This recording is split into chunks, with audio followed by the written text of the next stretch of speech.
সাগরে সৃষ্ট সুস্পষ্ট লঘুচাপটি নিম্নচাপে পরিণত হয়েছে। এর প্রভাবে গতরাত থেকে ঢাকা, রাজশাহী, রংপুর, খুলনা, বরিশাল, চট্টগ্রাম ও সিলেট বিভাগের বিভিন্ন স্থানে হালকা থেকে মাঝারি বৃষ্টি হচ্ছে। নিম্নচাপের কারণে সুন্দরবনের নদ নদীর পানি স্বাভাবিকের চেয়ে অন্তত 2 ফুট বেড়েছে। এতে সেখানকার করমজল বন্যপ্রাণী প্রজনন কেন্দ্র, বনাঞ্চলের নিম্নাঞ্চল প্লাবিত হয়েছে। বৈরী আবহাওয়ার কারণে বরিশাল ও নোয়াখালী সহ উপকূলীয় বিভিন্ন জেলায় বন্ধ রয়েছে নৌযান চলাচল। পরবর্তী নির্দেশ না দেওয়া পর্যন্ত মাঝে ধরা ট্রলারগুলোকে উপকূলের কাছাকাছি থেকে সাবধানে চলাচল করতে বলা হয়েছে।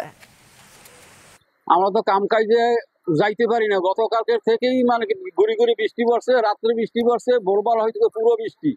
নদীর ঘাটে যে বেরি বাড়ে যে স্পিড বোট ট্রলারগুলো আছে, এই ঢেউয়ের কারণে আমরা স্পিড বোটগুলো আমরা বর্তমানে খালের ভিতরে ঢুকে রাখছি। নদীর প্রচন্ড ঢেউ আছে, আর এখানে পানিরও অনেক উচ্চতা।